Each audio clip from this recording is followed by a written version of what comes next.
Internet বন্ধ করেছিল BTRC ও anti-MC phone করেছিলেন পলকও।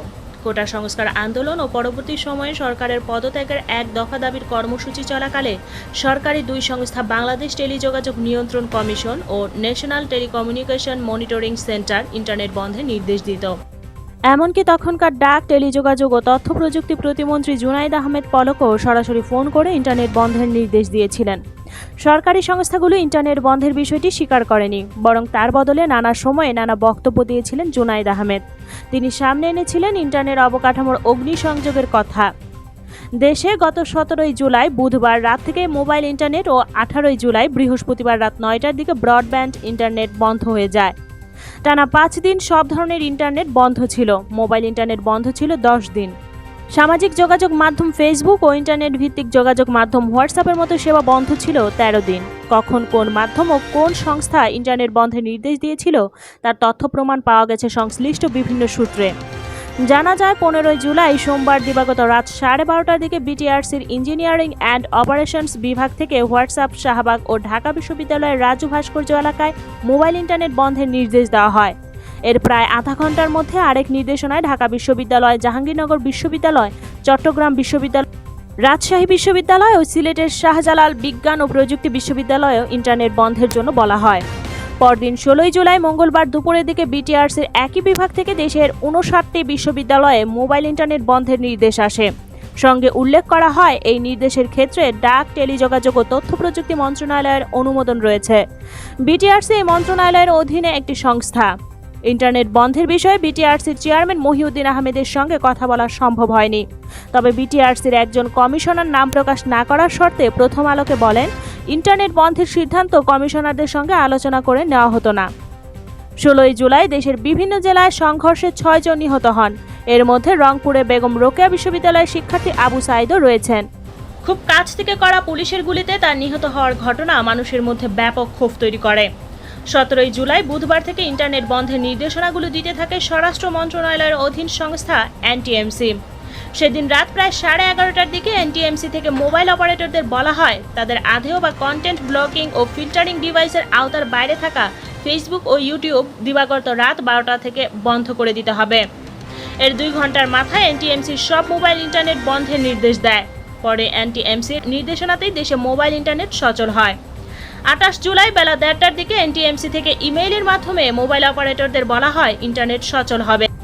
তবে তার আগে অপারেটরদের Facebook, Messenger, WhatsApp, Telegram, Viber, imo, YouTube, Bip, Signal, Skype ও বোটিম বন্ধ করতে হবে। 5 আগস্ট শেখ হাসিনা প্রধানমন্ত্রী পদ থেকে পদত্যাগ করে দেশ ছাড়েন। তার আগে কয়েক দফা অ্যান্টি-এমসি ইন্টারনেট বন্ধ সংক্রান্ত নির্দেশনা দেয়। অ্যান্টি-এমসির মহাপরিচালক ছিলেন মেজর জেনারেল জিয়াউল আহসান। তাকে 6 আগস্ট সেনাবাহিনীর চাকরি থেকে অব্যাহতি দেওয়া হয়। তার জায়গায় একই দিনে দায়িত্ব দেওয়া হয় মেজর জেনারেল আসম রিদওয়ানুর রহমানকে। ব্রডব্যান্ড ইন্টারনেট যেভাবে বন্ধ, দেশের বাইরে থেকে বাংলাদেশি ইন্টারনেট ব্যান্ডউইথ আসে সাবমেরিন কেবল কোম্পানি ও ইন্টারন্যাশনাল টেরিস্টেরিয়াল কেবল কোম্পানিগুলোর মাধ্যমে। তাদের কাছ থেকে ব্যান্ডউইথ নেয় ইন্টারন্যাশনাল ইন্টারনেট গেটওয়ে প্রতিষ্ঠান। আইআইজির কাছ থেকে ব্যান্ডউইথ নিয়ে গ্রাহক পর্যায়ে সেবা দেয় আইএসপি প্রতিষ্ঠানগুলো। সাবমেরিন কেবল কোম্পানি ও আইটিসি সূত্রে জানা যায়, 18 জুলাই সন্ধ্যায় বিটিআরসি ব্যান্ডউইথ বন্ধ করতে নির্দেশ দেয়। আইটিসি কোম্পানিগুলো লিখিত আদেশ চাইলে হোয়াটসঅ্যাপ বার্তা পাঠানো হয়। রাত 9টার মধ্যে পুরো দেশ ইন্টারনেট বিচ্ছিন্ন হওয়া পর্যন্ত বিটিআরসি নজরদারি করতে থাকে। সাবমেরিন কোম্পানিতে তখনকার প্রতিমন্ত্রী জুনাইদ আহমেদ নিজে ফোন করে ইন্টারনেট বন্ধের জন্য বলেন। 5 আগস্টেও সাবমেরিন কেবল কোম্পানি ও আইটিসি থেকে ব্যান্ডউইথ সরবরাহ বন্ধ করা হয়েছিল।